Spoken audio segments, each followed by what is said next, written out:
Next topic start कर रहे हैं गुडविल का।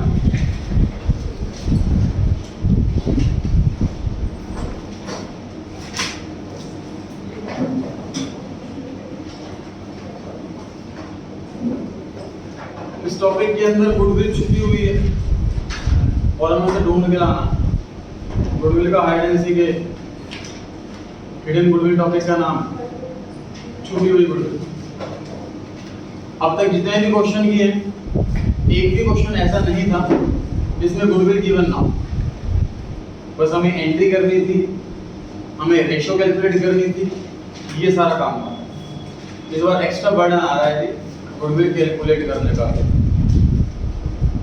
पढ़ते हैं question number 13 page 64। Question number 13 page 64। देखो ए और बी पार्टनर है फर्म में और ए ने कैपिटल लगा रखी है 26,000, बी ने कैपिटल लगा रखी है 22,000। They admit C as a partner with 1/4 share in the profit. नए पार्टनर का share 1/4। C brings 26,000 rupees as his share of capital. 26,000 रुपए कैपिटल के लेकर के आया। जर्नल एंट्रीज पास करनी, गुडविल रिकॉर्ड करनी। अब क्वेश्चन में सर कहीं पर भी गुडविल गिवन नहीं है, ना टोटल गुडविल गिवन, ना premium for goodwill given. Question में एक भी अमाउंट ऐसा नहीं है, ना कोई हिंट गिवन है गुडविल के लिए। क्वेश्चन में स्पेशली बोला कि गुडविल की एंट्री करनी है। तो पहले से कुछ फॉर्मूला टाइप में लिखवाऊंगा और आपको 5-10 मिनट के लिए रखना, कैलकुलेशन माइंड में फिट करनी, उसके बाद लॉजिक पर आएंगे। स्टार्ट कर दीजिए नोटिंग करना।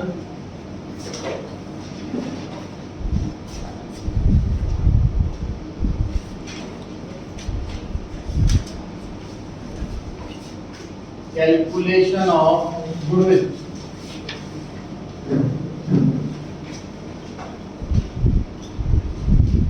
Capitalized value of firm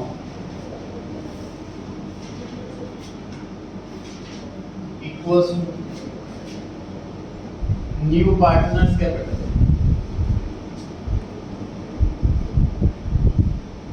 divided by new partners share। 26,000 divided by 1/4।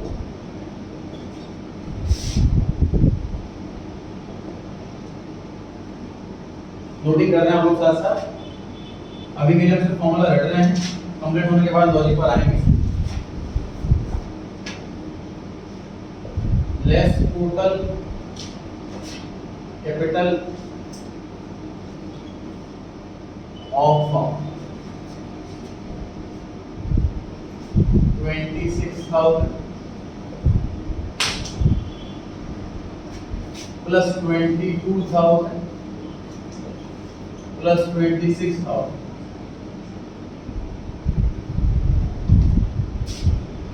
Total कितना हुआ जी? 74,000।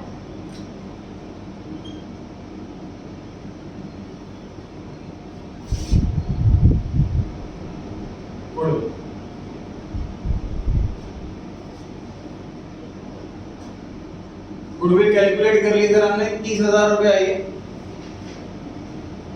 क्वेश्चन में गुडविल कैलकुलेट करो ऐसा नहीं बोला था, गुडविल की एंट्रीज करने को बोला था। अब एंट्रीज पर भी आ जाते हैं। Cash account debit to C's capital account 26,000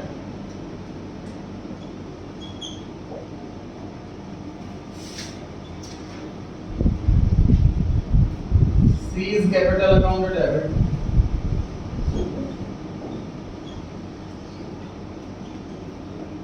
to A's capital account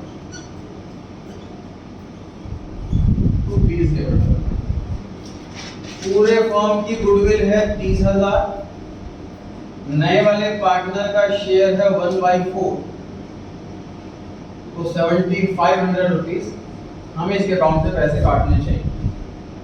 question में बताया नहीं है सैक्रिफाइसिंग रेशो कितनी, तो सैक्रिफाइसिंग रेशो ओल्ड रेशो हो जाएगी। क्वेश्चन में बताया नहीं है कि ओल्ड रेशो कितनी, तो ओल्ड रेशो इक्वल हो जाएगी। अब ये आंसर कंप्लीट हुआ। तसल्ली से नोट करें, तसल्ली से चर्चा करते हैं इस पर।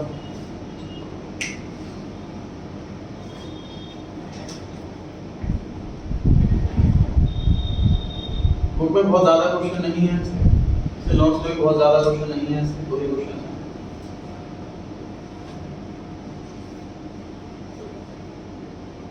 टॉपिक को साथ साथ जरूर रिवाइज करते रहें, होमवर्क जरूर साथ साथ करते रहें, क्योंकि चैप्टर जैसे ही कंप्लीट होगा फिर उसका टेस्ट आएगा तो बड़ा बर्डन लगेगा अगर होमवर्क पेंडिंग रह गया। साथ साथ होमवर्क कर रहे हैं टीएस फ्रेवाल से, तो जब भी टेस्ट आपका ड्यू होगा तो आपको बर्डन नहीं लगेगा कि आप 700 क्वेश्चन कर चुके हैं, बस आपको रिवाइज करना है। जब भी क्वेश्चन बुक से करें या नोट से करें घर पर, जो क्वेश्चन आपसे ना हो एक बार में उसका कुछ ना कुछ टिक लगाएं, जो 2-3 बार में भी ना हो उस पर कुछ अलग से टिक लगाएं, क्योंकि जब आपका रिवीजन का टाइम आएगा तो सारे क्वेश्चन रिवाइज नहीं हो पाएंगे, सिर्फ टिक वाले क्वेश्चन रिवाइज हो जाएंगे। इसलिए आपको अपने क्वेश्चंस कम करते चलना है। सपोज एक चैप्टर के अंदर 50 क्वेश्चन है तो आपको फर्स्ट टाइम में 50 करने हैं, लेकिन नोटिंग ऐसे करनी है कि सेकंड टाइम में सिर्फ 10-15 करने पड़ेंगे, 10-15 क्वेश्चन करके पूरा चैप्टर हो जाएगा। नोट कर लिया सर ने? चलिए स्टार्ट करते हैं। पहले रेक्टिफिकेशन। सर गुडविल क्वेश्चन में कहीं भी ना दे रखी हो, क्वेश्चन में गुडविल निकालनी हो तो उसका पहला स्टेप पहले लिखेंगे capitalised value of firm. Value capitalised value क्या होती है डिस्कस करना है, फॉर्मूला रखना है। न्यू पार्टनर कैपिटल क्वेश्चन के अंदर गिवन होगी, क्वेश्चन में 26,000 है, divide by new partners share question में गिवन होगा, इस क्वेश्चन में 1/4 है। तो डिनोमिनेटर का डिनोमिनेटर न्यूमरेटर होता है, इसलिए 1/4 ऊपर जाकर के 4/1 बन जाएगा, तो ये 1,04,000 रुपए है कैपिटलाइज्ड वैल्यू। उसके बाद क्या करना होता है हमें, उसके बाद एक्चुअल कैपिटल जितनी भी है पूरे फर्म की वो माइनस करनी है। ध्यान रहे कैपिटल जब आप लिखो तो नए वाले पार्टनर की भी लिखनी है, पुराने पार्टनर कैपिटल तो लिखनी है 26,000 और 22,000 पुराने पार्टनर से कैपिटल, नए वाले पार्टनर कैपिटल भी लिखनी है जो इस क्वेश्चन में गिवन है 26,000। ये माइनस करते ही तुरंत फिर आ जाती है गुडविल 30,000, क्योंकि माइनस करने के बाद आए वो गुडविल हमेशा पॉजिटिव आंसर आएगा, नेगेटिव आएगा तो गुडविल है नहीं।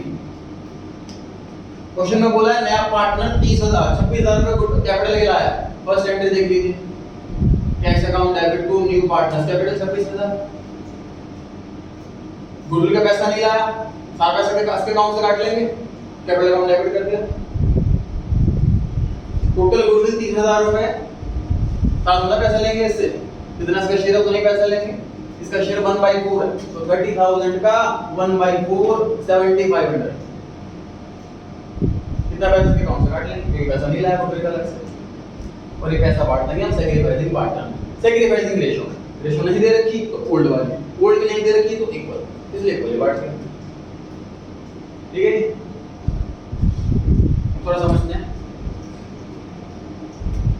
सर नए पार्टनर से मान लीजिए हमने 1,00,000 रुपए कैपिटल के मंगाए और उसका शेयर 1/4 का मतलब सर सिर्फ 25% पैसा मंगाया हमने, 25% ही प्रॉफिट देंगे उसको, और 1,00,000 रुपए मंगाया उससे कैपिटल का, इसका मतलब हमारी फर्म की वैल्यू कितनी हो गई, 4 लाख होगी ना, टोटल पूरे फर्म की वैल्यू 4 लाख रुपए हुई, क्योंकि उसका शेयर 1/4 है तो 4 लाख का 1/4 1 लाख ही बैठता। समझ आ रही है बात? मतलब नए पार्टनर की कैपिटल अगर 1 लाख है सपोज और उसका शेयर 1/4 है तो उस हिसाब से हमारी पूरी फर्म की वैल्यू कितनी बनती है, 4 लाख रुपए बनती है, और इसमें नए पार्टनर कैपिटल जुड़ी हुई है, क्योंकि नए पार्टनर कैपिटल बेस पर निकालना है। ठीक है, तो देखा जाए हमारी फर्म की कितनी वैल्यू बनती है 4 लाख रुपए, लेकिन रियलिटी में हमने पैसा लगा कितना रखा है, मान लीजिए पार्टनर ए ने 1 लाख, पार्टनर बी ने 1 लाख और ये नया पार्टनर आया पार्टनर सी, इसका भी 1 लाख। एक्चुअल कैपिटल हमने लगा रखी है सिर्फ 3 लाख रुपए, लेकिन हमारी फर्म की वैल्यू है 4 लाख रुपए, तो 1 लाख रुपए की छुपी हुई वैल्यू है वही गुडविल। गुडविल नाम इसलिए है इसका क्योंकि हमारी फर्म की जितनी वैल्यू बनती है 4 लाख रुपए वैल्यू बनती है, मतलब जिस हिसाब से हम प्रॉफिट कमा रहे हैं, जिस हिसाब से मार्केट में रेपुटेशन है, हमारी फर्म की वैल्यू आज की डेट में 4 लाख रुपए। अपनी फर्म को बेचेंगे हम तो एसेट्स के अलावा 4 लाख रुपए एक्स्ट्रा मिलेगा, और रियलिटी में हमने पैसा लगा कितना रखा है, सिर्फ 3 लाख रुपए लगा रखा, तो 1 लाख रुपए कहीं ना कहीं छुपी हुई कैपिटल लगी हुई है, उसी का नाम गुडविल। अब क्वेश्चन से देखते हैं जी, नए पार्टनर की कैपिटल 26,000 रुपए है, और नए पार्टनर का शेयर 1/4, तो उस हिसाब से कैपिटलाइज्ड वैल्यू पूरे फर्म की वैल्यू होनी चाहिए 1,04,000। लेकिन रियलिटी में पैसा लगा कितना रखा? पार्टनर ए ने सिर्फ 26,000, पार्टनर बी ने सिर्फ 22,000, नए पार्टनर की भी जोड़ दें 26,000, तो रियलिटी में सिर्फ 74,000 लगा रखे हैं। 30,000 रुपए की छुपी हुई कैपिटल लगी हुई है जिसका नाम है हिडन गुडविल। क्लियर हो गई बात?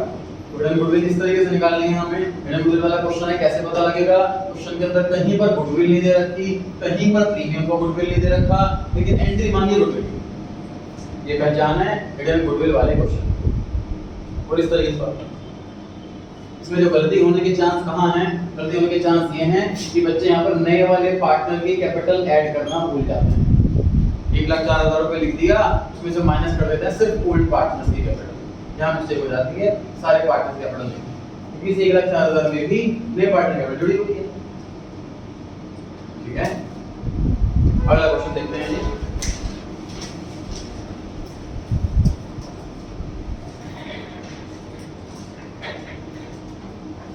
एडवोकेट पार्टनर है फर्म में सीए, नया पार्टनर आता है जो 1/4 शेयर के लिए, और सीए जो नया पार्टनर है वो 2 लाख रुपए ला रहा है कैपिटल के। फर्म की टोटल एसेट्स है 540, लायबिलिटीज है 1 लाख। जिल एंट्री पास करनी है गुडविल की। अब देखो पहचान सर पैसे पता लगेगा, क्वेश्चन हिडन गुडविल का है। क्वेश्चन में कहीं पर गुडविल दे रखी है? नहीं दे रखी। क्वेश्चन में कहीं पर प्रीमियम को गुडविल दे रखा है? नहीं दे रखा। क्वेश्चन में मांगी एंट्री किस चीज की है? गुडविल की। ठीक है जी, तो ये पहचान है क्वेश्चन हिडन गुडविल वाला। शुरू करें जी। तो मुझे फटाफट से बता दीजिए मैं 26,000 रुपए की जगह क्या लिखूं? 2 लाख रुपए।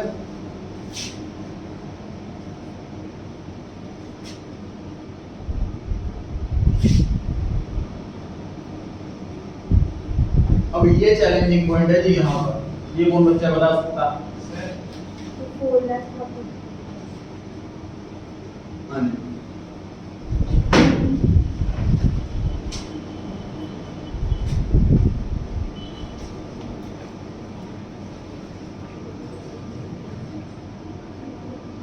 एसेट्स हैं 5,40,000 की,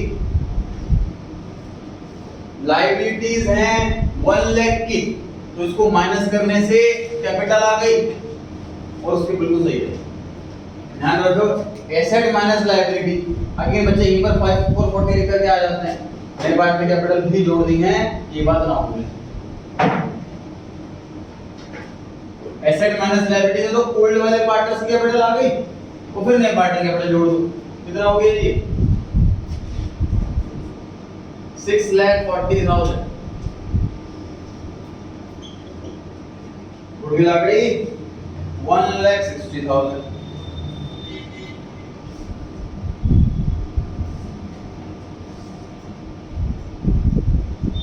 एंट्रीज कौन बच्चा करेगा? आगे के फटाफट फटाफट बोर्ड पर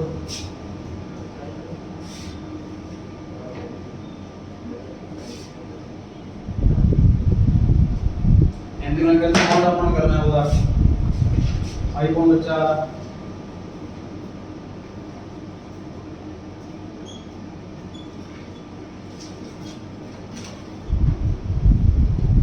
कोई नहीं आ।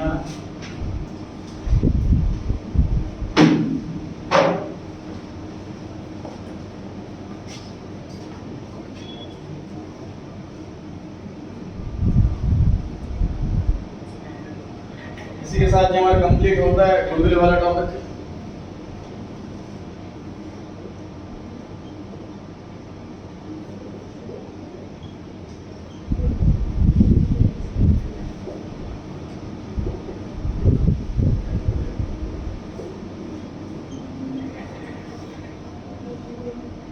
टोटल गुडविल है 1,60,000 और नए पार्टनर का शेयर है 1/4, तो 1,60,000 मल्टीप्लाई बाय 1/4 40,000 रुपए आ गया।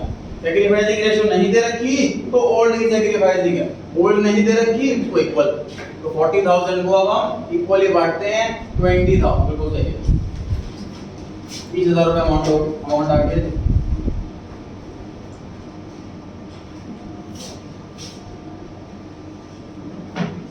फर्स्ट एंट्री में तो टोटल कैपिटल जितने लग रहा है वही आएगा।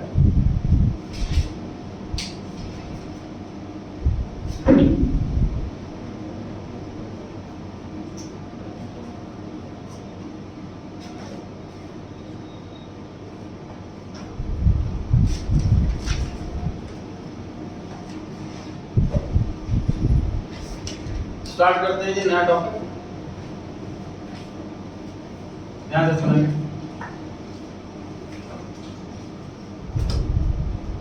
तो मान लेते हैं आपकी अपना कोई प्रॉपर्टी, आपके पास 2-3 प्रॉपर्टी, उसमें से अगर एक प्रॉपर्टी आप बेच रहे हैं किसी को और फाइनल एग्रीमेंट हो गया है, प्रॉपर्टी सेल करने का अमाउंट डिसाइड हो गया, सब कुछ हो गया, और उस प्रॉपर्टी में अगर आपका कुछ कैश रखा हुआ है तो क्या वो कैश भी दे देंगे आप उसको बायर को? नहीं, वो कैश आप अपने पास ले आएंगे, उसके बाद खाली प्रॉपर्टी ही देंगे उसको डेफिनेटली। ठीक बात है। सेम चीज पार्टनरशिप में है सर।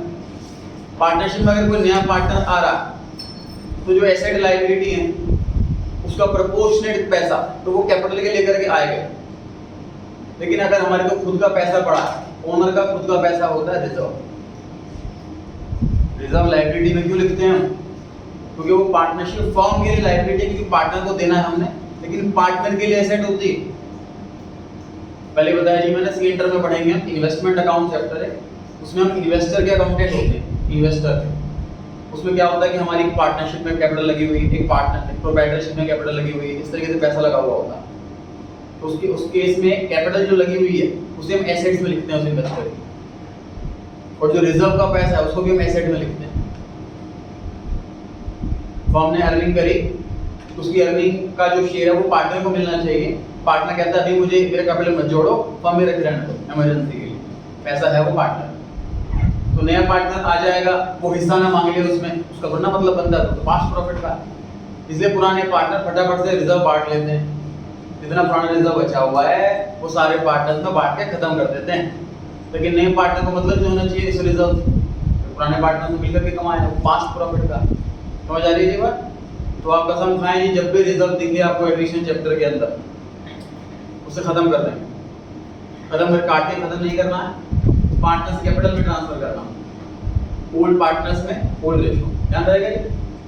जब भी रिजर्व दिखे, किसी भी टाइप का रिजर्व दिखे, जैसे investment fluctuation reserve, workman compensation reserve, general reserve, किसी भी टाइप का रिजर्व दिखे खत्म कर देना। नए पार्टनर जब आए तो उसे रिजर्व नाम का वर्ड दिखना ही नहीं चाहिए। ठीक है जी। चलिए पहला क्वेश्चन, सेम पेज पे पहला क्वेश्चन पढ़ रहे हैं। लिखा हुआ ए और बी पार्टनर है फर्म में, 5:3 की रेशियो है। नया पार्टनर मिस्टर सी फर्म में आता है 1/5 शेयर के लिए, और जिस दिन एडमिशन हो रहा है उन्होंने डिसाइड करा है कि रिजर्व डिस्ट्रीब्यूट कर देंगे और हमें जर्नल एंट्री करनी है। जर्नल रिजर्व दिया हुआ है 20,000 रुपए। जर्नल रिजर्व बैलेंस शीट में किस साइड आता है? Liability side. मुझे बताइए जनरल रिजर्व का डेबिट बैलेंस होता है कि क्रेडिट बैलेंस होता है? क्रेडिट बैलेंस होता है। एक क्रेडिट बैलेंस वाले आइटम को खत्म करना हो तो क्या करेंगे? डेबिट करेंगे। वेंडर लिख लीजिए, general reserve account debit.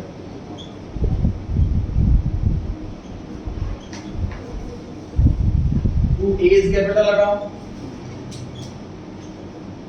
To B is capital account. कितना रुपए तुम ए को बताओ?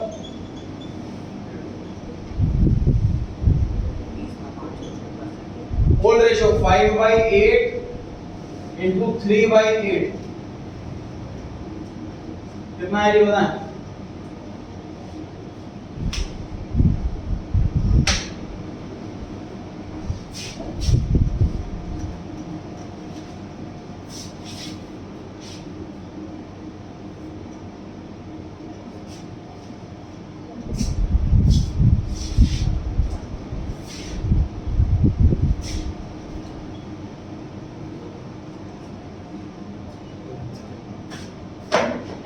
कितना ये अमाउंट कैलकुलेट करा किसी ने?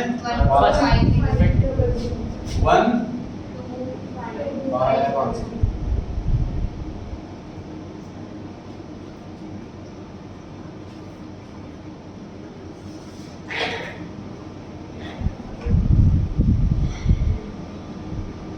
सारी की सारी चीजें बटनी है, चाहे प्रॉफिट हो चाहे लॉस हो चाहे कुछ भी हो, हर एक आइटम बटनी है ओल्ड प्रॉफिट शेयरिंग रेशियो में, क्योंकि ओल्ड पार्टनर्स का ही राइट है। सही है।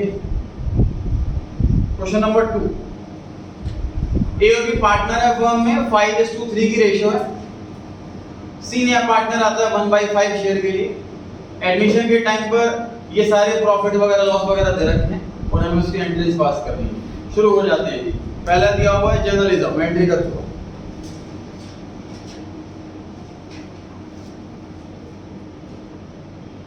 चार आइटम है तो 4 एंट्री। जर्नलिज्म बैलेंस शीट में दिया हुआ होगा लायबिलिटी साइड में क्रेडिट बैलेंस है, उसका खत्म करने के लिए डेबिट करें। एंट्री हुई journalism account debit to A's capital account to B's capital account, note कर लीजिए। पार्टनर्स का नाम भी वही है, प्रोफेशनल रेशियो भी वही है, सेम एंट्री दोबारा नोट कर लीजिए क्वेश्चन नंबर 2 के लिए। कॉन्टिजेंसी रिजर्व, कॉन्टिजेंसी मतलब इमरजेंसी, इमरजेंसी का रिजर्व बना हुआ है। सर नाम कुछ भी रखो, सिंपल सी बात है। आप घर में पैसे जोड़ रहे हो, अब वो आप लैपटॉप के लिए जोड़ रहे हो, बाइक के लिए जोड़ रहे हो, मोबाइल के लिए जोड़ रहे हो, वो आपकी सेविंग। कोई अगर किसी को घर बेचते हो अगर ये वाला, तो डेफिनेटली सेविंग अपने पास लेकर के जाओ। तो सेविंग का कोई भी नाम हो उसको खत्म करना, उसको बांट लेना पुराने पार्टनर। बताइए कॉन्टिजेंसी रिजर्व की क्या एंट्री होगी? Contingency reserve debit to A's capital account to B's. बिल्कुल सही है। Contingency reserve account debit to A's capital account to B's capital account. कितना अमाउंट है कौन बच्चा बता सकता? 3125।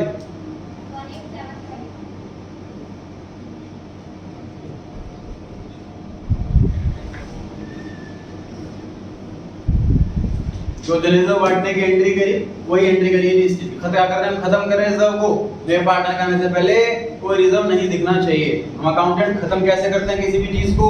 अपोजिट अकाउंट में इफेक्ट डाल कर। किसी भी अकाउंट का डेबिट बैलेंस है, मान लीजिए बॉस आकर कहता है कि राम का कितना बैलेंस है, खत्म कर दो उसको, मैंने हिसाब कर लिया। तो हम कैसे खत्म करेंगे? उसका डेबिट में बैलेंस हो उतने अमाउंट से क्रेडिट कर दो, खत्म हो जाएगा। या क्रेडिट में बैलेंस हो तो डेबिट कर देंगे, उतने अमाउंट खत्म हो जाएगा। इसी तरीके से रिजर्व्स का क्रेडिट बैलेंस होता है, खत्म करने के लिए हमें उन्हें डेबिट करना होगा। कैपिटल बढ़ रही है सेंटी से कि घट रही है? कैपिटल बढ़ रही है सर। कैपिटल इंक्रीज होती है जब क्रेडिट होती है, कैपिटल डिक्रीज होती है जब डेबिट होती है। कैपिटल बढ़ रही है तो डेफिनेटली सर रिजर्व से कैपिटल बढ़नी चाहिए। क्रॉस चेक भी हो रहा है कि एंटिटी चल रही है। नेक्स्ट तीसरी आइटम है सर पी&एल अकाउंट, ब्रैकेट में साफ साफ लिखा हुआ क्रेडिट। खत्म कैसे करें? डेबिट। लिख लीजिए तीसरी entry profit and loss account debit.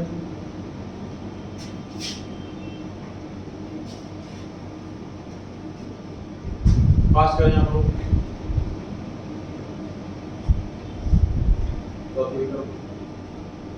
Amount कितना है उसमें के लिखूंगा उसी बार।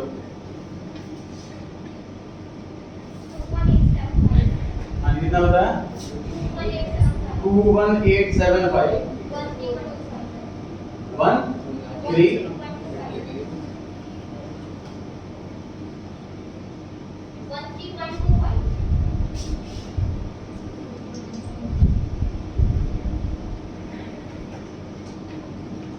चौथी आइटम सर एडवर्टाइजमेंट सस्पेंस। ये एक्सपेंस होता है कि एसेट होता है कि लायबिलिटी होता है कि कैपिटल होता है? ये बेस इसका एक्सपेंस होता है, लेकिन इसको हम नेक्स्ट ईयर में एसेट बना के लेके जाते हैं। ये पास्ट ईयर का एक्सपेंस है, लॉस है, फिलहाल हमने इसको एसेट बनाकर नेक्स्ट ईयर कैरी फॉरवर्ड किया हुआ है। इसे खत्म करना है, सिंपल सी बात है। अगर हम कोई प्रॉपर्टी सेल कर रहे हैं सर, तो प्रॉपर्टी सेल करने से पहले जो बायर है ना, वो ये चीज भी चेक करता है कि इस प्रॉपर्टी के कोई गवर्नमेंट के ड्यूज है वो क्लियर है कि नहीं। हाउस टैक्स है, प्रॉपर्टी टैक्स है, म्युनिसिपल टैक्स है, कोई भी टैक्स है, किसी भी टाइप का टैक्स है, कोई इलेक्ट्रिसिटी जो मीटर लगा हुआ उसके पुराने बिल पेड है कि नहीं। तो हमारी जिम्मेदारी अगर हम नए बायर के आने से पहले अपना कैश लेके जा रहे हैं, तो हमारी जिम्मेदारी है कि नए बायर के आने से पहले सारी पेमेंट भी क्लियर करके। इसी तरीके से अब चैप्टर पे आते हैं कि नए पार्टनर के आने से पहले हम चाह रहे हैं कोई रिजर्व ना दिखे उसको, हम बांट लेते हैं पुराना रिजर्व, तो पुराना लॉस भी हमें गायब करना पड़ेगा उसके आने से पहले। तो पास्ट के लॉसेस से बना हुआ है, नया पार्टनर की हिस्सा उसमें बियर करेगा, इसको भी खत्म करना। एडवर्टाइजमेंट सस्पेंस क्योंकि एसेट है तो उसका डेबिट बैलेंस होता है कि क्रेडिट बैलेंस होता है? डेबिट बैलेंस होता है। खत्म कैसे करें? क्रेडिट करें, उल्टी एंट्री हो जाएगी बिल्कुल।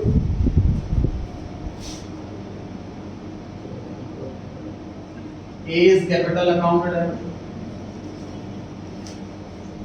लीज कैपिटल अकाउंट है, to advertisement suspense account, amount है 10,000।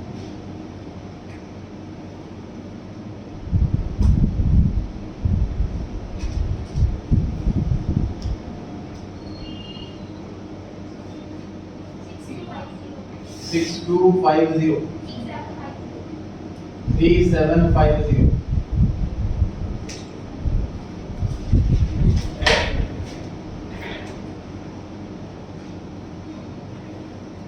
तो सर हम ऐसे बिल्कुल रट करके नहीं जा सकते, कोई भी आइटम पार्ट नहीं हो तो उसको डेबिट में लिख दो, पार्टनर क्रेडिट में लिख दो। हमें ये भी ध्यान से पढ़ना पड़ेगा कि वो रिजर्व है कि लॉस है। मुझे बताइए इस एंट्री में कैपिटल बढ़ रही है कि कम हो रही है? कैपिटल कम हो रही है, डेबिट करने से कम होती और लॉस की वजह से कम होगी, ये कैपिटल ये क्रॉस चेक हो जाता है इस तरीके से। ठीक है, चलो तीसरी आइटम थी इस क्वेश्चन में, पीएनएल अकाउंट ब्रैकेट में क्रेडिट। यहां पर ब्रैकेट में डेबिट भी हो सकता है, क्योंकि पीएनएल अकाउंट से प्रॉफिट भी आ सकता है, पीएनएल अकाउंट से लॉस भी आ सकता है। तो पीएनएल अकाउंट अगर डेबिट लिखा होता तो मतलब पीएनएल अकाउंट का डेबिट बैलेंस है, खत्म करने के लिए क्या करेंगे? पीएनएल को क्रेडिट करेंगे। तो फिर ऐसी एंट्री होगी, पार्टनर्स डेबिट होते और पीएनएल क्रेडिट होता, ध्यान रहेगा। तो पीएनएल का डेबिट या क्रेडिट कोई भी बैलेंस हो सकता है। तो हम घर से ये भी रट के नहीं सकते कि पीएनएल की एंट्री हमेशा ऐसे ही होगी, पीएनएल की एंट्री ऐसे भी हो सकती है। सिर्फ ब्रैकेट में कुछ लिखा ही नहीं, अब क्या करें? तो प्रॉफिट प्रिज्यूम करें। इन जनरल बिजनेस प्रॉफिट के लिए किया जाता है, तो इन जनरल प्रॉफिट ही होता है, इसलिए अगर सिर्फ पीएनएल अकाउंट और आगे 5,000 रुपए लिखा हुआ है तो क्रेडिट ही प्रिज्यूम करेंगे और ये वाले एंट्री करेंगे। ठीक है, प्रिजम्पशन क्रेडिट है, डेबिट के लिए स्पेशली मेंशन किया जाए। क्लियर हो गई जी बात? पढ़ सकते हैं जी आगे। थर्ड क्वेश्चन पर आ गए जी। ए और बी पार्टनर है फर्म में, सी नया पार्टनर आता है और they decided to record the effect of the following reserve without affecting its book value by passing a single entry। तो पता नहीं क्या लिखा हुआ है, आगे बढ़ते हैं। General reserve 20,000। सेम क्वेश्चन है और मान लीजिए जनरल रिजर्व के लिए गुडविल लिखा हुआ है, आप लोग करेंगे सॉल्व। मान लेते हैं इस क्वेश्चन में जो 20,000 रुपए लिखा हुआ है ये जनरल रिजर्व नहीं, ये गुडविल। तो क्या एंट्रीज करें? ट्राई कीजिए सभी खुद से।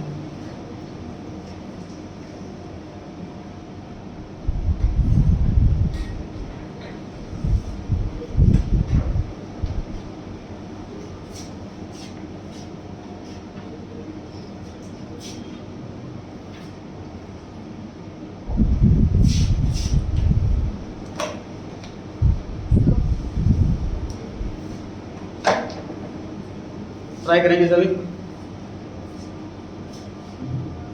वैल्यूड वैल्यू होता है, वैल्यूड।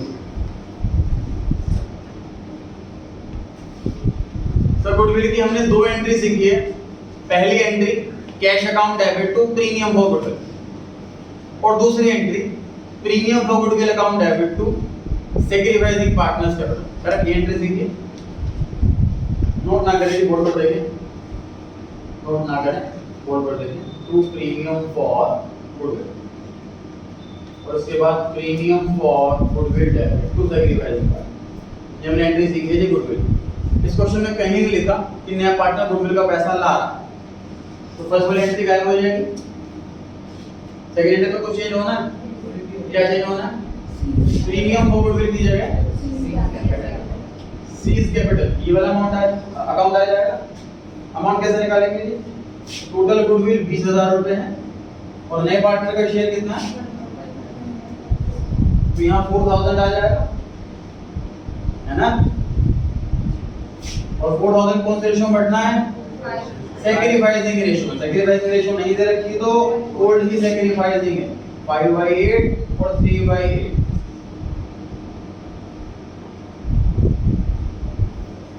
नोट कर सकते हैं जी। अब डिस्कस करते हैं सर इस पर। ये सर गुडविल के नाम से आपने रिजर्व की एंट्री कैसे करा दी, नोट करें, डिस्कस करते हैं इस पर।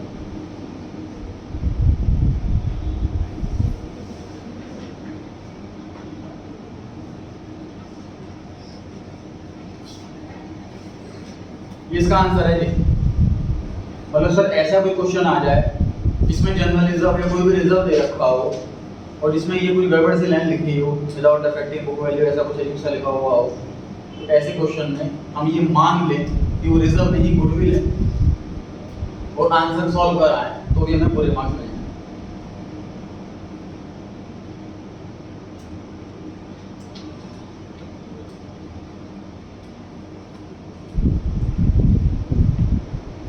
अब क्या हुआ है जी देखते हैं रिजर्व को गुडविल कैसे बना दिया।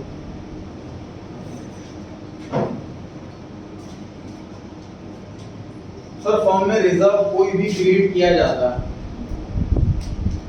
उसका कुछ ना कुछ पर्पस होता है।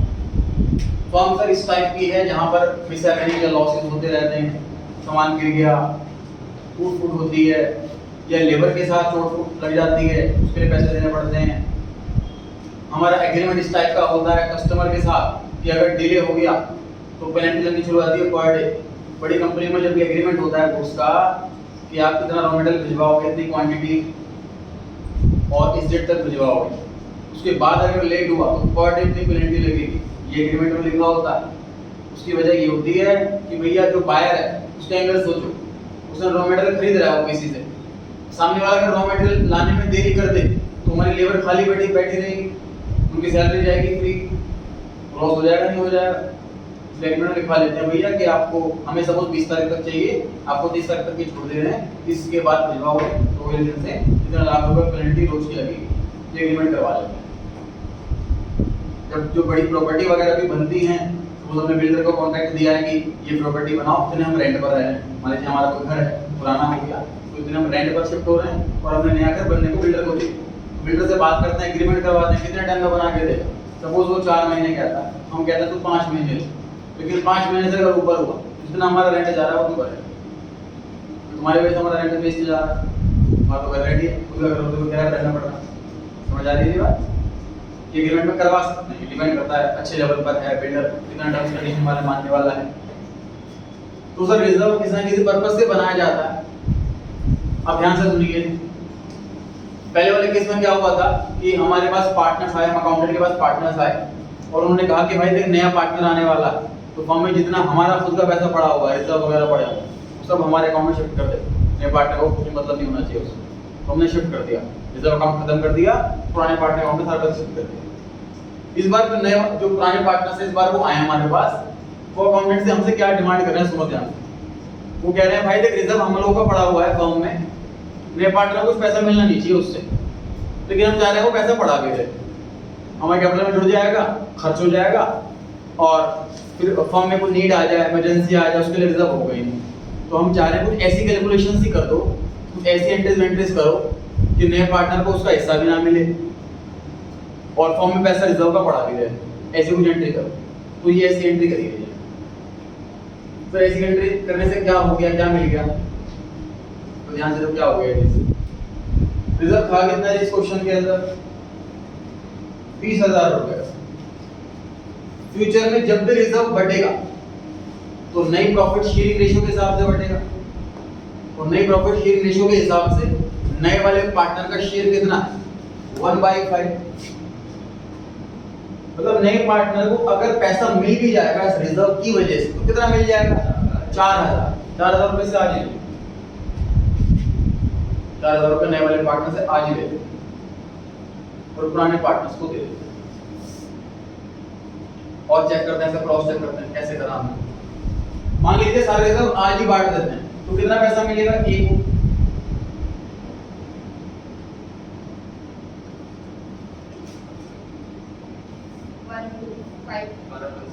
125 कितना पैसा मिलेगा बी को 75।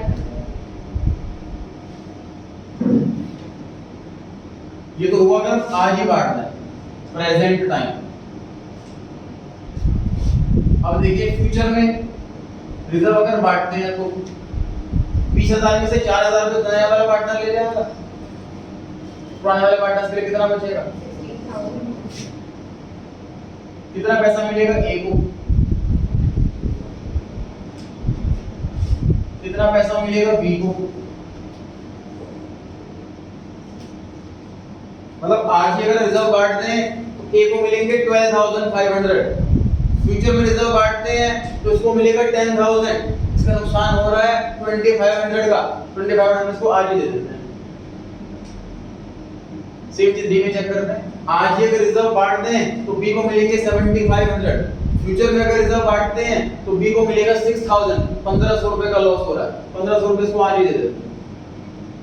मतलब हमने करा क्या, हमने सर ये करा कि रिजर्व आज ही बांटे तो कितना कितना पैसा मिलेगा ए बी को, रिजर्व अगर फ्यूचर में बांटे तो कितना पैसा मिलेगा ए और बी को, जितना कम मिल रहा है उतना पैसा आज ही दे देते हैं। आज ही रिजर्व बांटते हैं तो सी को कितना मिलेगा 0, फ्यूचर में बांटते हैं तो सी को कितना मिलेगा 4,000 से आज ही ले लेते हैं।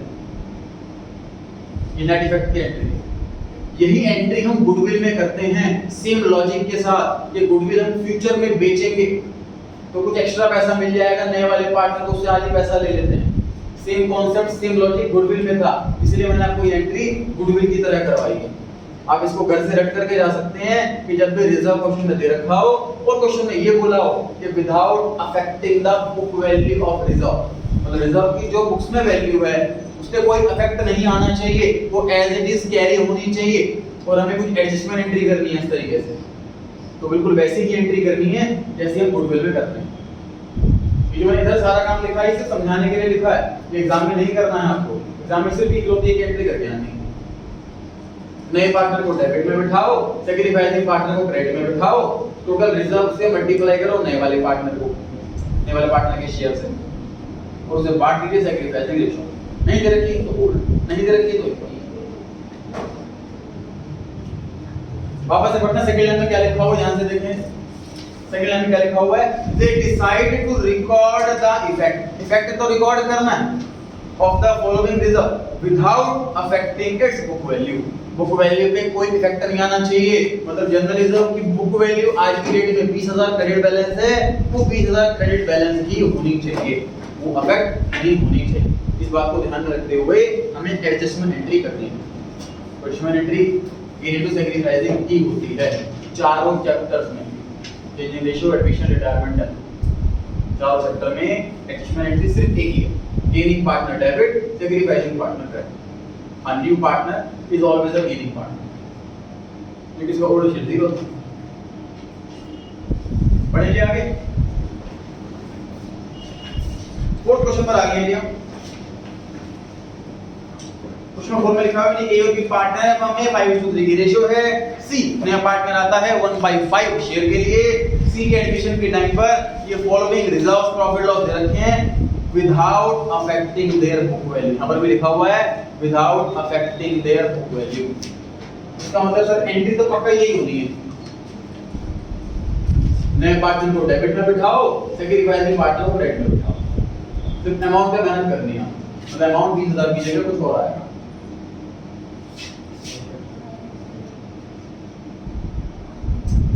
कितना अमाउंट आएगा सर, जनरल रिजर्व है 20,000, कॉन्टिजेंसी रिजर्व है 5,000, P&L अकाउंट क्रेडिट बैलेंस है 35, सबसे ज्यादा प्रॉफिट है, एडवर्टाइजमेंट सस्पेंस लॉस है,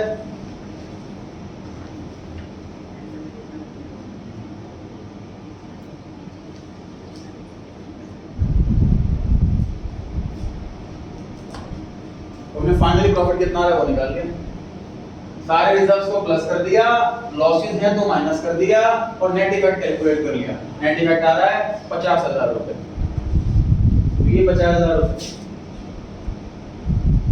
सी से कितने पैसे ले लें हम,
से कितना अमाउंट आएगा अरबी में?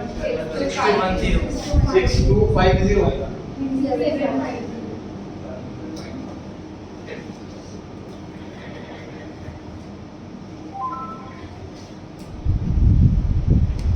क्वेश्चन नंबर 5 पढ़ते हैं। तो क्वेश्चन नंबर 5 लग रहा है पूरा का पूरा सेम है, गलती से दोबारा टाइप हो गया। देखो बताओ सेम है कि अलग? क्या अलग है? पीएनएल के बराबर में क्रेडिट की जगह डेबिट लिखा हुआ है, तो बताइए मैं कहां चेंज करूं? पीएनएल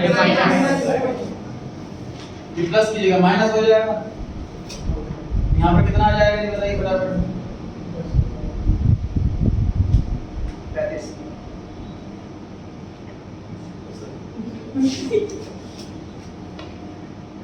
चेक कीजिए आ रहा है कि नहीं आ रहा? यही आ रहा है। तो अगर अल्टीमेटली लॉस है मतलब लॉस, देखो हम जब प्रॉफिट बांट रहे हैं और जिसका ज्यादा शेयर बनता ज्यादा प्रॉफिट मिलता है, लेकिन अगर लॉस है तो जिसका ज्यादा शेयर बनता उसका ज्यादा लॉस भी बनेगा। गेनिंग पार्टनर डेबिट में बैठता है, सैक्रिफाइसिंग पार्टनर क्रेडिट में बैठता है। लेकिन अगर लॉस है अल्टीमेटली जो गेनिंग पार्टनर है वो तो सैक्रिफाइसिंग पार्टनर हो गया, और जो सैक्रिफाइसिंग पार्टनर है वो गेनिंग पार्टनर हो गया। रिवर्स एंट्री लॉस के केस में रिवर्स एंट्री। इसी एंट्री को उल्टा कर दीजिए सर, ए और बी को डेबिट में लिख दो और सी को क्रेडिट में लिख दो।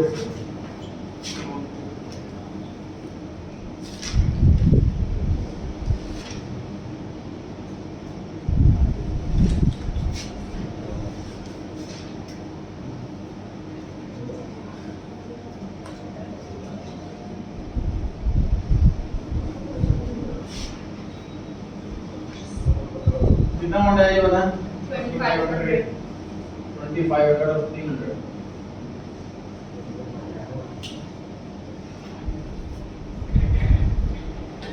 प्रॉफिट आए तो again new partner debit, sacrificing partner credit. अगर लॉस आए तो रिवर्स एंट्री। क्वेश्चन नंबर 5 में भी ये वाली लाइन लिखी थी without affecting the book value. Question number 1 और 2 जो हमने किया उसमें ये बात नहीं लिखी थी विदाउट अफेक्टिंग बुक वैल्यू, इसलिए हमने हर एक रिजर्व को अलग अलग डिस्ट्रीब्यूट किया। क्वेश्चन में अगर ये लाइन लिखी हो कि विदाउट अफेक्टिंग बुक वैल्यू तो ही हमें ये एडजस्टमेंट एंट्री वाला काम करना, गेनिंग सैक्रिफाइस वाला काम सिर्फ तभी करना है, स्पेशली इंस्ट्रक्शन दी ध्यान रहेगा नहीं।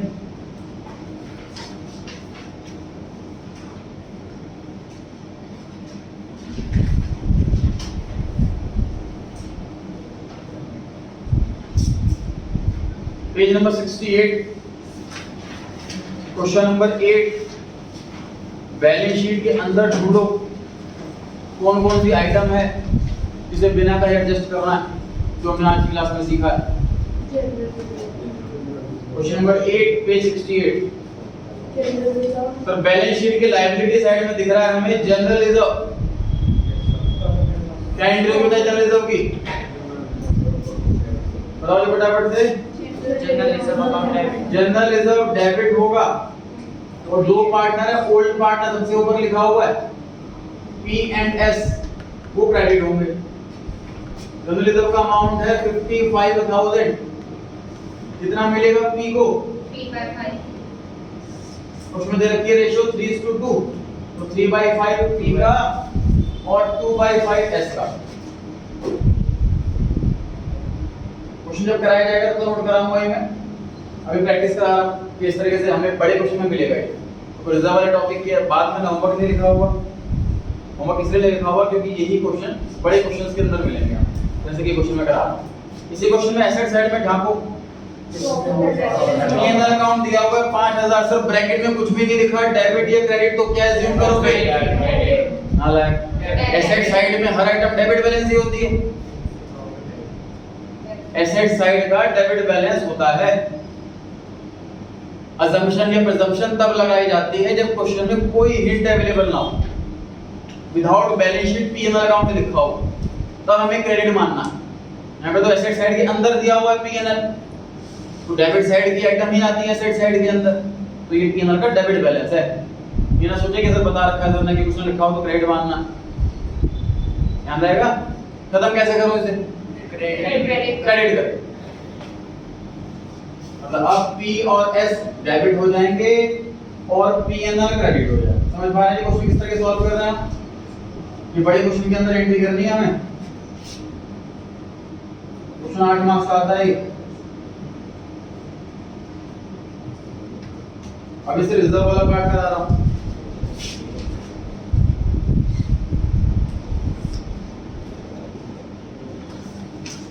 Question number 13,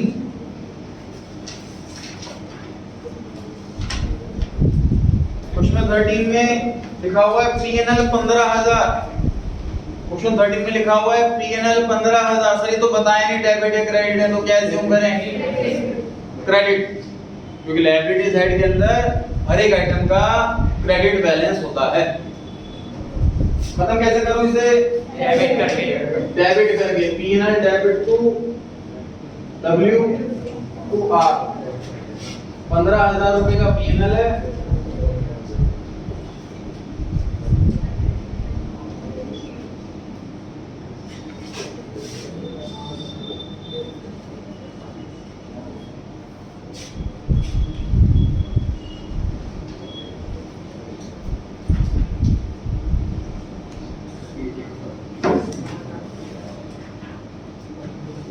question.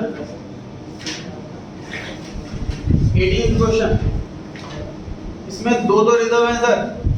एक रिजर्व का नाम है जनरल रिजर्व और एक रिजर्व का नाम है वर्कमैन कॉम्पेंसेशन रिजर्व। सर किसी भी टाइप का रिजर्व हो हमें खत्म कर देना है। तो इस क्वेश्चन में तो बताया नहीं कि रिजर्व का कौन सा बैलेंस है, डेबिट या क्रेडिट। सर रिजर्व का हमेशा क्रेडिट बैलेंस ही होता है। मेरे पास नेगेटिव एफडीएस होना हो सकता है। इन्वेस्टमेंट की कभी लायबिलिटी साइड में नहीं आएगी, सेविंग कभी नेगेटिव साइड में नहीं आएगी। तो रिजर्व लायबिलिटी साइड में दे रखा है, क्रेडिट बैलेंस है ही। अगर लायबिलिटी साइड में नहीं भी दे रखा होता तो भी प्रिजम्पशन ऑलवेज क्रेडिट बैलेंस की है। रिजर्व का भी डेबिट बैलेंस हो नहीं सकता। रिजर्व का मतलब सेविंग होती है, ठीक है, तो वो कभी डेबिट बैलेंस नहीं होगी, हमेशा क्रेडिट बैलेंस। खत्म करने के लिए क्या करूं? डेबिट। क्रेडिट बैलेंस वाले आइटम को खत्म करने के लिए डेबिट किया जाता है। General reserve debit to A is capital to B is capital.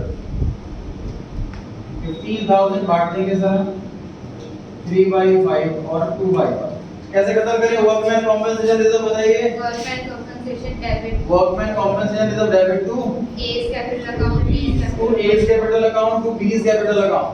ये बांट देंगे हम 3/5 और 2/5। ओल्ड रेशियो को बांटना है हमेशा।